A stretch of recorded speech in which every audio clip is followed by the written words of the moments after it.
In today's video, I'm going to show you how to pin and unpin extensions in the Firefox toolbar in just a few easy steps. This is a really useful trick if you want faster access to your favorite add-ons, keep your browser neat and organized, or remove extensions from the toolbar when you don't need them visible all the time. If this video helps, make sure to hit the like button and subscribe for more quick browser tutorials just like this. Alright, let's jump right in. First, open Firefox on your computer. Once the browser is open, look at the top right area of the window and find the Extensions button, which looks like a puzzle piece icon. Click that icon to open your installed extensions list. Inside this menu, you'll see the extensions that are available in Firefox. Now find the extension you want to pin to your toolbar.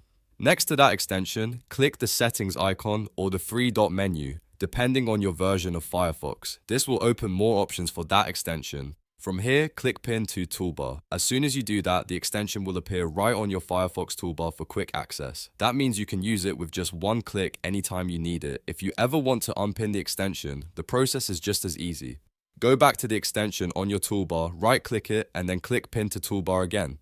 That will toggle the extension off the toolbar and remove it from the visible area at the top of your browser. So to recap, pinning an extension makes it easier to access, and unpinning it helps keep your toolbar clean and uncluttered. This is especially helpful if you use multiple extensions and only want the ones you use most often showing at the top. If this tutorial was helpful, please give it a like, subscribe to the channel, and turn on notifications so you never miss a simple how-to video like this. Thanks for watching, and I'll see you in the next one.